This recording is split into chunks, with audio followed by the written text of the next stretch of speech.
সুপ্রিয় দর্শক মণ্ডলী, আজকের সংবাদপত্র দেখার আমন্ত্রণ জানাচ্ছি আপনাদের সবাইকে।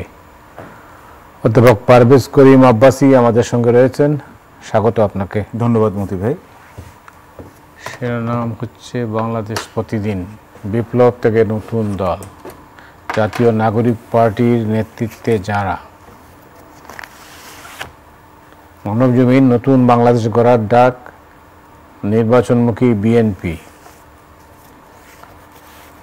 সমকাল অভ্যুত্থান থেকে জন্ম নিল এনসিপি, আদালতে মামলার জট সব রেকর্ড ছাড়িয়ে, কালের কণ্ঠ, লক্ষ্য সেকেন্ড রিপাবলিক প্রতিষ্ঠা, দৌড়ের উপর 900 ভোটের দোসর পুলিশ কর্মকর্তারা, আমার দেশ, বিপ্লবী তরুণদের নতুন দল, চিকিৎসার খরচে পিষ্ট মানুষ, কালবেলা সড়কের শৃঙ্খলায় উদাসীন সবাই, নতুন বাংলাদেশ গড়ার শপথ, দেশ রূপান্তর, রাজনীতিতে তারুণ্য শক্তির উদ্বোধন, ভাঙচুর, লুটপাট সবই হয়েছে,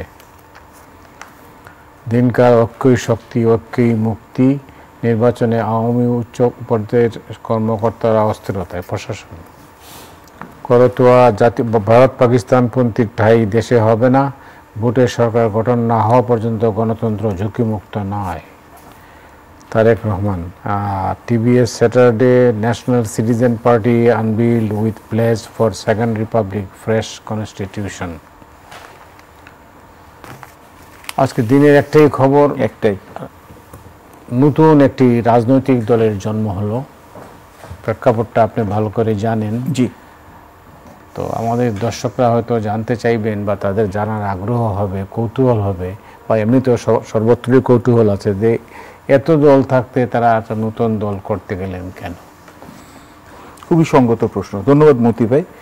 আজকে আমি বলবো যে আই অফ দ্য স্টর্ম বা আপনার কৌতূহলের কেন্দ্রবিন্দু হচ্ছে এই নতুন যে দলটা, যেটা ঘোষণা করা হলো, যেটা নিয়ে বেশ প্রায় 1 মাসের মতো জল্পনা কল্পনা করা হচ্ছিল, এবং থেমে থেমে হচ্ছে আপনার অভ্যন্তরীণ বা অন্তর্বর্তীকালীন সরকারের উপদেষ্টাদের মধ্যে এগুলা নিয়ে হালকা হালকা কথাও শোনা যাচ্ছিল। তো আজকে এখানে হচ্ছে সকল জল্পনা কল্পনার অবসান হলো, এবং হচ্ছে এই দলটা আনুষ্ঠানিকভাবে আত্মপ্রকাশ করলো। দেখুন, সাধারণত কি হয়, আপনি যদি ইতিহাস ঘেঁটে দেখেন বা আপনি যদি রাজনৈতিক দলের কার্যকলাপ দেখেন, সাধারণত আগে রাজনৈতিক দল হয়, তারপর একটা গণ অভ্যুত্থান হয়, একটা বিপ্লব হয়। তো আমার মনে হয় যে এটি হচ্ছে একটি আমি বলবো না অনলি ওয়ান এক্সেপশন, বাট খুবই রেয়ার, কিন্তু এটা হচ্ছে একটা কেস যে আগে হয়েছে গণ অভ্যুত্থান, তারপর হচ্ছে একটা রাজনৈতিক দল সংগঠন করার হচ্ছে প্রক্রিয়া, এবং সেই প্রক্রিয়ারই হচ্ছে যে এখানে আপনি এর ফলস্বরূপ হিসাবে আপনি দেখছেন হচ্ছে এই ন্যাশনাল সিটিজেন পার্টি বা জাতীয় নাগরিক পার্টি, যেটা এখন আপনি বলতে পারেন যে দেশে তো রাজনৈতিক দলের অভাব নেই, নিশ্চয়। তাহলে এদের ইউনিক সেলিং পয়েন্ট বা ইউএসপিটা কি? এক হচ্ছে ইউএসপি, আমি আগে প্রথমে বলবো যে ভালো জিনিসগুলো, একটা অবজেক্টিভ একটা অ্যাসেসমেন্ট চেষ্টা করি আমরা, দর্শকরা নিজেদের মতামত নিজেরা বানাতে পারবেন, কিন্তু আমাদের কাছে আগে অবজেক্টিভ অ্যাসেসমেন্টের আগে পজিটিভটা বলি, তারপর হচ্ছে লেস পজিটিভ বা নেগেটিভ অ্যাসপেক্ট। পজিটিভটা আপাতত বেশি দেখছি। জি জি। তো এখানে প্রথমে হচ্ছে যে এখানে হচ্ছে তারুণ্যের আধিক্য, এটা হচ্ছে প্রথম প্লাস। কেননা আমাদের দেশের যে জনসংখ্যা বা ডেমোগ্রাফিক্স, এটাতে 40 থেকে 50% হচ্ছে 30-এর নিচে। তো সুতরাং তরুণদের যে আশা, তরুণদের যে আকাঙ্ক্ষা, তরুণদের যে প্রত্যাশা, সেটাকে যদি নিয়ে যাওয়ার জন্য একটা রাজনৈতিক দলের আত্মপ্রকাশ হয়, মন্দ কিছু না। 1, 2, আমরা দেখেছি যে 16 বছরের যদি নাও বলি, যে শেষের যে আপনি বলবো যে এখানে 11 বছর যে আমি বলবো প্রশ্নবিদ্ধ নির্বাচনে যে একটা সরকার ছিল, এবং 16 বছরের ক্রমাগত যে দুঃশাসন যে একটা প্রক্রিয়া ছিল শেখ হাসিনার আমলে বা আওয়ামী লীগের বিভিন্ন সরকারের আমলে একটা না, ওটার নিয়ে প্রতিবাদ হয়েছে, ওটার নিয়ে আমি বলবো যে এই সরকারকে উৎখাত করার বিভিন্ন চেষ্টা করা হচ্ছে, কিন্তু যে ফাইনাল পুশ যেটাকে বলে, এই ভ্যানগার্ড যেটাকে বলে, সেটা ছাত্ররা ছিল, এটা অনস্বীকার্য। এবং ছাত্রদের এই আত্মদান, ছাত্রদের শাহাদাত, এবং এবং সাধারণ মানে আমি বলবো যে সাধারণ এখানে হচ্ছে জনতার এখানে এটা সমর্থন, ছাত্র জনতার এটা হচ্ছে যে প্রতিফলন যেটা ঘটেছে ওইটাই রাজনৈতিক এখানে আমি বলবো যে প্রাতিষ্ঠানিক রূপ হিসাবে এই দলটা আসে। 2, 3 নম্বর হচ্ছে একটা জিনিস বারবার বলা হয়েছে, আগে থেকেই বলা হচ্ছিল, থট বেলুনস হিসেবে আগে থেকে বলা হচ্ছিল, এখন এটাকে ওরা যেখানে ওরা যখন কামিং আউট অফ সেরেমনি বলে, ফর্মাল এখানে অ্যানাউন্সমেন্ট এখানে বলেছে যে এটা সেকেন্ড রিপাবলিকের জন্য বা দ্বিতীয় প্রজাতন্ত্রের প্রতি ওদের এখানে একটা ওদের বা অভিপ্রায় এটা এস্টাবলিশ করার জন্য দলের কমিটমেন্ট একটা আছে যে ওটার প্রতি ওরা হচ্ছে কাজ করবে। এখন আমি যতটুকু পড়েছি কয়েকটা পেপারে এখানে হুবহু যেখানে লিপিবদ্ধ হয়েছে ওরা কিন্তু 2-4টা জিনিস আছে। এক, ওরা বলছে হচ্ছে যে 200 বছরের ব্রিটিশ উপনিবেশিক শাসনের অবসান ঘটিয়ে পাকিস্তান হয়েছিল, এই দেশের জনগণেরই একেবারে সংখ্যাগরিষ্ঠ সমর্থনের হিসাবে। তারপর পাকিস্তানে আমরা অংশ হিসেবে পূর্ব পাকিস্তানে ছিলাম, কিন্তু ওখানে আমাদের আশা প্রত্যাশা হয় না, আমরা স্বাধীনতা যুদ্ধ করেছি এবং প্রথম প্রজাতন্ত্র হয়েছে তাদের ভাষ্য অনুযায়ী। কিন্তু প্রথম প্রজাতন্ত্র যেটা যদিও বা জনতার এখানে হচ্ছে অবদান আছে, ত্যাগ আছে, কিন্তু ওইটা জনগণ ক্ষমতার এখানে ভাগিদার হতে পারে নাই, জনগণকে ঠিক মতো এইভাবে যেই সরকারে আসে সেবা দিতে পারে নাই। এই অর্থে ওরা বলছে যে ওরা চেষ্টা করবে যে জনগণকে যাতে হচ্ছে সুযোগ সুবিধা থেকে যেগুলো বঞ্চিত জনগণ আছে দেশে যে সংখ্যাগরিষ্ঠ মানুষ তারা যাতে সাধারণ মানুষরা যেতে হচ্ছে সরকারের সাথে যে দেওয়ালটা আছে দেওয়ালটা ওরা ফেলে দিবে, এবং তার জন্য ওরা দরকার হলে এই যে একটা রাজনৈতিক অচলাবস্থা আছে, হানাহানি রাজনীতি, সংঘর্ষের রাজনীতি, লুটপাটের রাজনীতি, এগুলো ওরা নিরসন করে একটা নতুন একটা রাজনৈতিক একটা পরিবেশ সৃষ্টি করবে। এটা হচ্ছে তাদের ভাষ্য, আমি এমফেসিস হচ্ছে তাদের ভাষ্য, আমি তো তাদের মুখপাত্র না, তো আমি এই জন্যই বলছি তাদের ভাষ্য। এবং একটা জিনিস আমার ভালো লাগলো, যেটা ভালো লাগার কথা আগে বলি, যে নাহিদ যিনি আছেন, যে এখানে আগে যিনি উনি আগে উপদেষ্টাও ছিলেন মন্ত্রী পদমর্যাদাতে, উনি এখানে সরে আসছেন। তো একটা জিনিস হচ্ছে যে একটা হচ্ছে ডাইকথমি এটা এস্টাবলিশ করা, যে সরকারের থেকে এই রাজনৈতিক দলটা ওরা ফ্লোট করার চেষ্টা করে নাই, তার সাথে সার্জিস হাসনাত বাকিরাও সবাই আসছে। তো একদিকে হচ্ছে কি কিংস পার্টি হিসাবে ওরা যাতে না চিহ্নিত হয়, বা অন্তর্বর্তীকালীন সরকার বা এখানে যে পাওয়ার ইনফ্রাস্ট্রাকচার যারা আছে তাদের অর্গানস অফ স্টেটের কাছে ওরা প্রত্যক্ষ বা পরোক্ষ যাতে সমর্থন না পায় তার জন্য আলাদা করে এখানে দলটা করছে। এটা একটা ভালো জিনিস, এটা ভালো, বা অ্যাটলিস্ট সাধারণ মানুষের যে কনসার্নস আছে ওটাকে এটা আনসার করার একটা অ্যাটেম্প্ট। এবং আরেকটা জিনিস যেটা আমার খুব ভালো লাগলো, এটা বহুদিন ধরে বলছি এবং সাধারণ মানুষও বলছে, যে এখানে ভারতপন্থী বা পাকিস্তানপন্থী রাজনীতি করার কোনো এখানে কোনো জায়গা নাই, এখানে বাংলাদেশের জায়গা থাকবে না, এবং শুধু বাংলাদেশের জনগণের জন্য, বাংলাদেশের জনগণের স্বার্থের জন্য রাজনীতি করতে হবে। এটাও একটা ভালো জিনিস, যে ভারত বিরোধিতা না বা পাকিস্তান বিরোধিতা না, ভারত প্রেম না, পাকিস্তান প্রেম না, বাংলাদেশের দেশপ্রেমে উজ্জীবিত হয়ে করতে হবে। সো অন পেপার যে পয়েন্টসগুলো বলেছে কোনোটাই কিন্তু খারাপ না, কেন এই পার্টিতে যে সবে একদিনও হয় নাই, তো এখন যে ক্রিটিসিজম এখানে প্রশ্নই ওঠে না। এখন আরো কিছু বক্তব্য আছে, যেমন হচ্ছে ওরা চেষ্টা করবে এটা কনস্টিটিউয়েন্ট অ্যাসেম্বলি করার জন্য, বা ওরা চেষ্টা করবে হচ্ছে যে এখন হচ্ছে কনস্টিটিউশন দরকার হলে কনস্টিটিউয়েন্ট অ্যাসেম্বলি দিয়ে মানে হচ্ছে দরকার হলে সংবিধানটাকে ওরা হচ্ছে পুনর্লেখন বা পুরোপুরি হচ্ছে সংস্কার করা বা নতুন করে ঢেলে সাজাবে। এখন ওটা হচ্ছে ওদের লক্ষ্য, এই লক্ষ্যটা ওরা ওখানে বলেছে। So on paper they have done all the right things, they have made all the right noises. এখন দেখতে হবে হচ্ছে যে ওদের words do they match with their action. কিন্তু এটাও ঠিক যে সাধারণ মানুষ যারা আছে, হ্যাঁ হতে পারে কেউ হয়তো বিএনপির প্রতি একটা সফট কর্নার আছে, কেউ জামাতের প্রতি সফট কর্নার থাকতে পারে, কিছু নর্থের দিকে মানে উত্তরের দিকে রাজশাহী রংপুরের দিকে বিশেষত জাতীয় পার্টির প্রতি এখনো কিছু রেসিডুয়াল এখানে সেন্টিমেন্ট আছে প্রয়াত প্রেসিডেন্ট এরশাদের প্রতি, এবং আওয়ামী লীগের প্রতিও এখানে কিছু জায়গায় আছে যে ব্লক অনুযায়ী এখানে কিন্তু এখানে আপনি দেখবেন যে হার্ড কোর সাপোর্টার্স আছে, রাইট অর রং ওরা ক্রিটিসাইজ করবে কিন্তু আওয়ামী লীগের সাপোর্ট করবে। কিন্তু কিছু কিছু জিনিস যেমন ওরা বলেছে যদি ওরা করতে পারে, আমার কথা হচ্ছে বা যদি ওরা এটা একটা চেঞ্জ আনতে পারে, যে দেখে অন্যান্য রাজনৈতিক দলও নিজেদেরকে আরো সচেতন হবে, নিজেদের রাজনীতিক এখানে যে সংস্কৃতিতে পরিবর্তন আসবে, যেমন হচ্ছে আন্তর পার্টি বা ইন্ট্রা পার্টি ডেমোক্রেসি বা পরিবারতন্ত্রের যে শাসন, যেগুলো হচ্ছে বেশিরভাগ রাজনৈতিক দল, বেশিরভাগ আমি বলছি সবগুলো না, বেশিরভাগ রাজনৈতিক দলের মধ্যে একটা হচ্ছে আমরা বলবো যে কনস্ট্যান্ট একটা ক্রিটিসিজম বা সমালোচনার একটা বস্তু। আমার মনে হয় একমাত্র কমিউনিস্ট পার্টি যেগুলো আছে, মানে কমিউনিস্ট পার্টিতে একটাই ছিল, তো ভেঙে ভেঙে ভেঙে ভেঙে আমরা বলি 4 জন কমিউনিস্ট পার্টির নেতা হলে 5টা কমিউনিস্ট পার্টি হবে, এইভাবে ভেঙে যায়।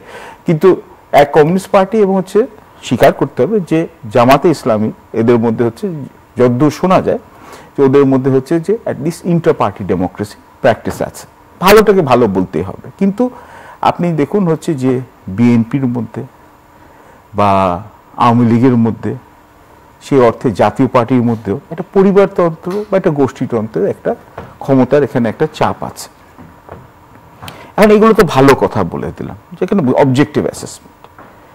এখন আমার হচ্ছে যে বা একটা পজিটিভ এখানে যেটা আমার কাছে ইমপ্রেশনটা মনে হয়েছে, এখন লেস দেন পজিটিভ, আমি নেগেটিভ বলবো না কেন, but less than positive assessment যেটা হচ্ছে যে একটু আমি বলবো হচ্ছে যে এখানে হচ্ছে একটা আশঙ্কা এখানে একটা জায়গায়, এগুলো কিছু কিছু আছে, যেমন এটা পেপারে বহুবার আসছে, যেটা আমি নিজেও প্রাইভেট ইউনিভার্সিটিতে পড়াই, বেসরকারি বিশ্ববিদ্যালয়ের ছাত্রদের ওদের যে সংস্থাগুলো বা ওদের যে বিভিন্ন যে মুখপাত্র, তাদের দাবি অনুযায়ী আমরা যে পেপারে পড়ি যে তারা যে এরকম অবদান করেছিল, অবদান রেখেছিল, তাদের কিন্তু ওইভাবে তাদেরকে স্বীকৃতি দেওয়া হয় নাই। এবং আরো বেশ কিছু জন এখানে বলেছে হচ্ছে যে বেশিরভাগ যে এই পার্টির নেতৃত্বে ছাত্রদের, তো মানে ছাত্র বলতে আমি বলবো প্রাক্তন ছাত্র বা ওখানে ইউথফুল ডেমোগ্রাফিক্সে বেশিরভাগই হচ্ছে পাবলিক ইউনিভার্সিটি এবং তার চেয়েও বেশি ঢাকা ইউনিভার্সিটির নেতৃত্বের আধিক্য আছে। তাহলে এখানে একটা প্রশ্ন থেকে যায়, যেই বৈষম্যের বিরুদ্ধে ছাত্ররা রুখে দাঁড়িয়েছিল, তাহলে এটা কি এখন ঢাকা ইউনিভার্সিটির কোটা বেসিসে হচ্ছে নাকি না, এটা হচ্ছে একটা প্রশ্ন। এবং আমরা দেখলাম যে 2 দিন আগে বোধহয় এখানে প্রাইভেট ইউনিভার্সিটির কিছু প্রতিনিধিদের সাথে হচ্ছে যে আবার এখানে ওই এখন হচ্ছে যে গণতন্ত্র ছাত্র সংসদ বা এরকম একটা আছে, তাদের মধ্যে এখানে হচ্ছে একটা মারপিট হলো, এখানে সংঘর্ষ হলো, 2 জনকে নাকি নিউজ পেপারে আমি এখানে পড়লাম হসপিটালাইজড হয়েছে। এটাও অনাকাঙ্ক্ষিত। এখন হতে পারে যে এখন ওরা কি পুরোপুরি ছাত্রদের বা ইউথফুল ডেমোগ্রাফিকদের ভোট বা অ্যাসপিরেশনস বা সাপোর্টটা ধরে রাখতে পারবে নাকি না, এটা হচ্ছে একটা মেইন কোয়েশ্চেন। আশা করি হয়তো বা পরে ওরা অ্যাকোমোডেট করবে, কিন্তু টপ 10 এদের মধ্যে বা প্রথম টপ 5 এর মধ্যে কজন আছে বেসরকারি বিশ্ববিদ্যালয়, এটা হচ্ছে একটা প্রশ্ন। এটা হচ্ছে অবশ্য এটা হচ্ছে ওই রাজনৈতিক দলের একটা ইচ্ছা। 2 নম্বর সমস্যা আমার হচ্ছে যে ওদের proximity to the interim government, এটা যেমন অ্যাসেট ঠিক তেমন লায়াবিলিটি। অ্যাসেট যেমন হচ্ছে এক ধরনের একটা তো সাপোর্ট পেয়েছে, মোরাল সাপোর্ট বা ইত্যাদি ইত্যাদি, মানে একটা জেনুইন রিফর্ম করার জন্য বা এখানে হচ্ছে মৌলিক সংস্কার করার জন্য রাজনৈতিক দল এখানে ছাত্রদেরকে দিয়ে এটা করা হয়েছে। ডক্টর ইউনূস প্রথম দিনই এসে বলেছেন ছাত্ররা আমাকে নিয়োগ দিয়েছেন, ইফ আই রিমেম্বার কারেক্ট। জি জি। এখন এই জেনুইন রিফর্ম করার সময় লায়াবিলিটিটা হচ্ছে অন্তর্বর্তীকালীন সরকারের শাসনের বা গভর্নেন্সের যে দুর্বলতা দেখা যাচ্ছে, এটার জন্য কি আবার হচ্ছে ওদের মানে হচ্ছে এই নতুন দলটা ওরাও কি হচ্ছে টেন্টেড বাই অ্যাসোসিয়েশন হয়ে যাবে নাকি না, এই আশঙ্কাটা আপনার কেন? আমি বলছি খুব সোজাভাবে, কিন্তু দেখুন এক, এবং এটা বহুদিন বলেছি, কারণ দেশের নাগরিক হিসেবে এটা আমার বলা মৌলিক অধিকার, যে যেটাই মনে করুক আমার কিছু এসে যায় না। এখানে এক হচ্ছে অন্তর্বর্তীকালীন সরকারের হচ্ছে ক্ষমতা প্রয়োগ করার অপারগতা বা অনীহা, দেশের আইন শৃঙ্খলা পরিস্থিতি অবনতি এবং নাকি ব্যর্থতাও হতে পারে। কেন এটা যদি আপনি ইচ্ছাকৃতভাবে আপনি করতে না চান, যে আপনি জনপ্রিয়তা হারাবেন বা আন্তর্জাতিক মহলে আপনি মানে এখানে সমালোচিত হবেন, তাহলে ব্যর্থতাই হবে। তাহলে বা এটা হচ্ছে অপরিপক্কতা, আমি এখানে বলবো না, কিন্তু দেখুন এতগুলো অপারেশন লঞ্চ করা হচ্ছে, অপারেশন ডেভিল হান্ট ইত্যাদি ইত্যাদি, এর মধ্যে এই আপনার ছিনতাইকারী হাইজ্যাকার রামদা মিলে দিনের আলোতে এইগুলা হচ্ছে যে কিডন্যাপিং, হাইজ্যাকিং, এগুলো কিভাবে হয়, ডাকাতি কিভাবে হয়, এবং এটা একটা ওয়েভ কিন্তু যাচ্ছে। আপনি দেখেন প্রথমে হলো মানে হচ্ছে দাবি অধিকার আদায় করা, এখানে অভ্যুত্থান, যে যেমন পারে দুর্বল, প্রথম দিকে সরকার নতুন আসছিল, সরকারের দুর্বলতার সুযোগ পেয়ে এখানে হচ্ছে জনগণের উপর ভোগান্তি চাপালো। এখন হচ্ছে কি আবার শুরু হয়ে গেল হচ্ছে হাইজ্যাকিং। ঢাকাতে এখন একটু এখানে হচ্ছে যখন একটু আর্মি একটু নড়ে চড়ে বসছে, পুলিশও সঙ্গে একটু দেখা যাচ্ছে, এখন শোনা যাচ্ছে চিটাগংয়ে হচ্ছে। এটা কি প্রি প্ল্যান্ড ভাবে দেশকে অস্থিতিশীল করা বা দেশকে চাপে ফেলা? এটা যদি হয়েও থাকে, সরকারের যারা দায়িত্বপ্রাপ্ত যারা আছেন, উপদেষ্টা আছেন, কর্মচারী আছেন, তাদের তো দায়িত্ব হচ্ছে যে দেশের জনগণের স্বার্থ রক্ষা করার জন্য হচ্ছে শক্ত হস্তে দমন করা, এবং যদি কোনো ষড়যন্ত্র হয় ওটাকে এক্সপোজ করা। শুধু মুখে বললে তো হবে না, আর যদি আপনি না করতে পারেন, ব্যর্থতায় আপনি এখানে স্বীকার করেন। এখনো তো অন্তর্বর্তীকালীন সরকারে ফেলিয়ার সবারই হয়, ফেলিয়ার কিন্তু সবারই। আপনি বলতে পারেন আগের কোনো সরকারে তো কোনো মন্ত্রী তো রিজাইন করে নাই, কিন্তু একটা তো চেঞ্জ আনতে হবে, মৌলিক গুণগত চেঞ্জ আসতে হবে। কোনো উপদেষ্টাকে তো আমরা দেখলাম না যে সে হচ্ছে যে এখানে হচ্ছে যে উনি হচ্ছে ভলেন্টারি রিজাইন করছেন, যে আমি আমার কাজ আমি করতে পারছি না, জনগণের প্রত্যাশা আমি পূরণ করতে পারছি না, আমি ছেড়ে যাই। আমি আপনাকে এটা বলছি। আর সঙ্গে সঙ্গে হচ্ছে যে অর্থনীতি যদিও বা আস্তে আস্তে করে ঘুরে দাঁড়ানোর চেষ্টা করছে, কিন্তু সামনে এখনো বহু চ্যালেঞ্জ। এটা নিয়ে আমি অনেকবার আলাপ করেছি, কিন্তু আমি এখন দলের সাথে আমি এখানে যাই।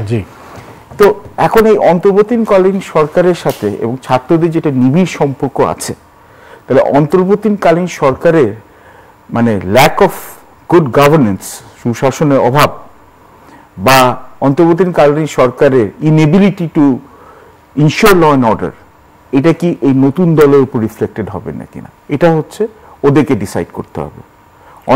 এই নতুন দলের যারা নেতৃবৃন্দে আছে তাদেরকে ডিসাইড করতে হবে ওরা কি অন্তর্বর্তীকালীন সরকারের সাথে লক স্টেপ এন্ড ব্যারেল হাঁটবে, নাকি ওরা নিজস্ব একটা সত্তা ওরা বানাবে। এবং এখনো তো ছাত্রদের প্রতিনিধিত্ব সরকারে আছে।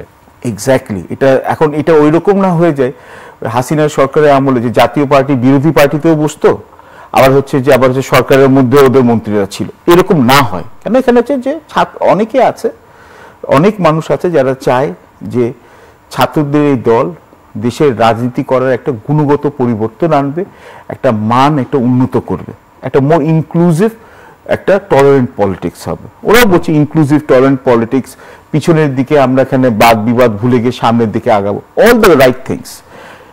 এবং last but not the least, যেটা হচ্ছে প্রত্যেকটা রাজনৈতিক দলের সমস্যা সারা দুনিয়াতে, ফান্ডিং। এই রাজনৈতিক আপনার তো একটা পার্টি ফাংশন করার জন্য এটা হচ্ছে অত্যন্ত মানে এটা হচ্ছে অত্যন্ত কমন সেন্সের কথা, আপনার তো ফান্ড লাগবে। আওয়ামী লীগের ফান্ড আসতো কিভাবে আমরা জানি, কিছু চাঁদাবাজি, কিছু ব্যবসায়ী টাকা পয়সা, কিছু এখান থেকে। বিএনপি ফান্ড আসতো কিভাবে আসে, কিছু বড় ব্যবসায়ী আছে, ইত্যাদি আছে, কোর সাপোর্টার আছে। জামাতে আবার একটা অল্টারনেটিভ একটা ফান্ডিং একটা সিস্টেম আছে, প্রত্যেকে একটা আলাদা আলাদা ফান্ডিং সিস্টেম আছে। এই ছাত্রদের কেন জাস্ট এরা বেশিরভাগই তো ছাত্র, প্রাক্তন ছাত্র ছিল তো আসে। এখন এটা কি হচ্ছে যে ক্রাউড সোর্সিং করে আসবে না, ওদের ফান্ডিংটা কিভাবে হবে, এই পার্টি কিভাবে চলবে। এবং সঙ্গে সঙ্গে আপনার হচ্ছে যে এখানে হচ্ছে স্টুডেন্ট এগেইনস্ট ডিসক্রিমিনেশন আর জাতীয় নাগরিক কমিটি, এটাও তো আছে, ও দুটোও তো প্যারালালি একটা প্ল্যাটফর্ম হিসেবে কাজ করবে। সো এই ফান্ডিং এর ব্যাপারে তাদেরকে এখানে this will be a major challenge for that, আমার কাছে যেটা মনে হয়। এবং আরেকটা জিনিস এখন আমার মনে হয় যে এটা আমার একটা অ্যাডভাইস হবে, উপদেশ হবে, যে যেহেতু এরা তরুণ এবং কেউ চায় না যে তরুণরা ব্যর্থ হোক, কেন এটা আবার তরুণরা যদি সফল হয় তাহলে হচ্ছে দেশ সফল হবে, এটা নিয়ে আমার কোনো সমস্যা নেই। কিন্তু এখন কিন্তু এদের কিন্তু সারা দেশ এবং দেশের বাইরেও অনেকের কিন্তু হচ্ছে দৃষ্টি এই দলের নেতৃবৃন্দের উপরে আছে।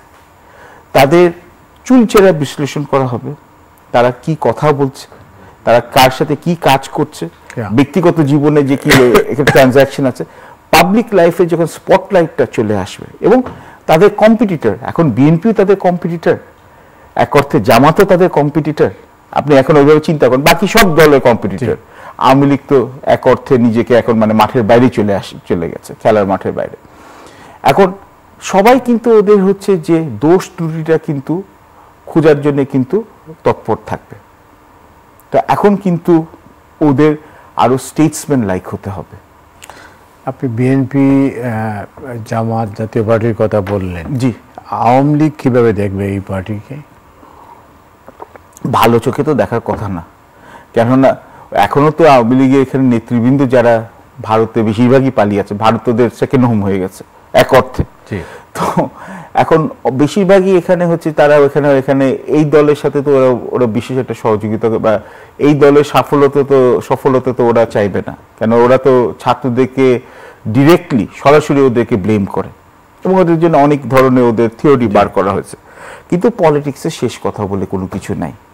এবং রাজনৈতিক দলের এই যে ছাত্রদের রাজনৈতিক দল, আই উইশ দেম লাক, এই একটা শব্দ আমি মানে যখন থেকে বড় হয়েছি শুরু থেকে আমি ওইটাই শুনে আসছি যে রাজনীতিতে শেষ কথা বলতে কি একদিন তো শেষ হইতে হবে নাকি। এখন এই রাজনৈতিক যে প্রতিহিংসার যে এখানে কালচার, এটা শেষ হতে হবে। এবং প্রথমত এই ছাত্রদের যে নতুন দল, ওরা এটা এই প্রতিহিংসার যে এখানে হচ্ছে এই সংস্কৃতি ওরা বন্ধ করুক, ওরা একটা গুণগত মান চেঞ্জ করে আসুক।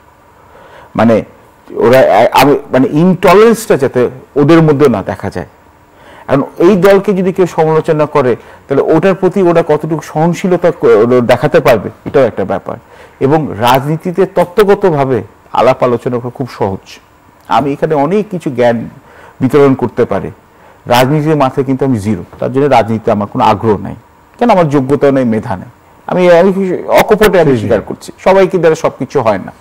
এখন রাজনীতিতে ওরা কিভাবে করতে পারবে, কিভাবে তাদের সমর্থকদেরকে মোবিলাইজ করবে, কিভাবে ওদের ফান্ডস রেখে দেবে এবং নিজেদের মধ্যে পার্সোনালিটি ক্ল্যাশ কিভাবে কন্টেইন করবে, যেটা প্রত্যেক রাজনৈতিক দলের সমস্যা। এবং রাজনৈতিক দলের মধ্যে ওদের সবচেয়ে বড় ইউএসপি যে ওরা অভ্যন্তরীণ গণতন্ত্রটা ওরা ইনশিওর করবে কিভাবে, ওখানে ওয়ান ম্যান বা একটা কোটারি রুল যাতে না হয় এবং ওই পার্টি আবার ভেঙে যাওয়ার যাতে সম্ভাবনা, এইগুলো হচ্ছে নতুন চ্যালেঞ্জ এই দলকে করতে হবে।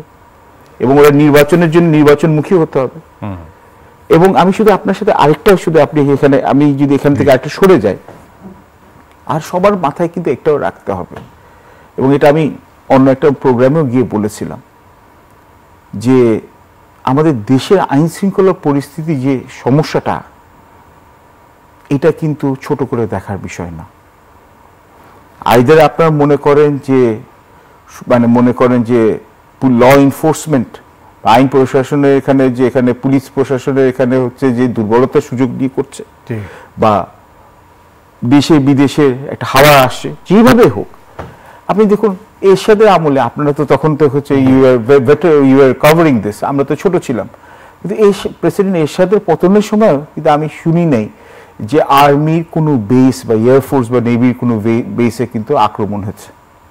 এই প্রথম, মানে অত্যন্ত দুর্ভাগ্যজনক যে কক্সবাজারে ওই যে এয়ারফোর্সের বেসের উপরে যেখানে এখানে হচ্ছে সাধারণ জনগণের সাথে একটা সংঘর্ষ হচ্ছে, মানে আক্রমণই করেছে, যেটা দেখে শুনে পড়া যায়। অত্যন্ত নিন্দনীয়। আমি এটার মানে দায়িত্বহীনভাবে একটা হচ্ছে কনসিয়েন্সিয়াস নাগরিক হিসাবে আমি এটাকে নিন্দা জানাই। কেন? আমাদের দেশের সভারেন্টি গ্যারান্টি করে হচ্ছে আর্ম ফোর্সেস। তাদের একজনের একটা ইনস্টলেশন উপর একটা আক্রমণ মানে দেশের উপর আক্রমণ। এত বড় আস্পর্ধা কিভাবে আসে? এবং আর্ম ফোর্সেস যে আপনি চিফ, ওনার যে এখানে বক্তব্যটা এখানে চলে আসে, এটাতে ওনার ফ্রাস্ট্রেশন, ওনার যে হতাশা, এটা তো ব্যক্ত করে। তো রাজনীতিবিদরা না বললে উনি তো বলবেন, এটাই স্বাভাবিক। আর্মিতে এখন একটা অনলি প্রফেশনাল অর্গানাইজেশন যেটা পেট্রিয়টিজমের উপরে কারোর সন্দেহ নেই। আর্ম ফোর্সেসে এখানে যে ডিসিশনের জন্যই তো হচ্ছে যে আপনার অগস্ট 5 মোড় ঘুরে গেল, এবং they didn't take the credit also। কিন্তু এটাও কিন্তু আমি বলবো যে, এবং উনি কিন্তু বলেছেন নিজেদের মধ্যে হানাহানি করলে দেশের সার্বভৌমত্ব অক্ষুণ্ণ থাকাটা কঠিন আছে, চ্যালেঞ্জের মুখোমুখি। তার মানে হচ্ছে বর্তমান যে রাজনীতিতে যে স্টেক হোল্ডার, পলিটিক্যাল পার্টিস না বলে যে অল দ্য স্টেক হোল্ডার্স, তাদেরকে কিন্তু এক প্রকারের কিন্তু খেলার মাঠে যেমন বলে না যে হলুদ কার্ড দেখিয়ে দেওয়া, এটা কিন্তু ওয়ার্নিং চলে আসছে। ওয়ার্নিংটা কি? যে আল্লাহর ওয়াস্তে অনেক হয়েছে, এখন দেশটাকে সামলানোর জন্য নিজেদের বিভাদ, নিজেদের মধ্যে ঝামেলা, হানাহানি এটা বন্ধ করে একতাবদ্ধভাবে হয়ে দেশটাকে এগিয়ে নিয়ে যায়। অধ্যাপক আব্বাসী, অনেক অনেক ধন্যবাদ আপনাকে। দর্শক মণ্ডলী, আজ রাতের মতো এখানে বিদায় নিচ্ছি। আগামীকাল আবার দেখা হবে। শুভরাত্রি।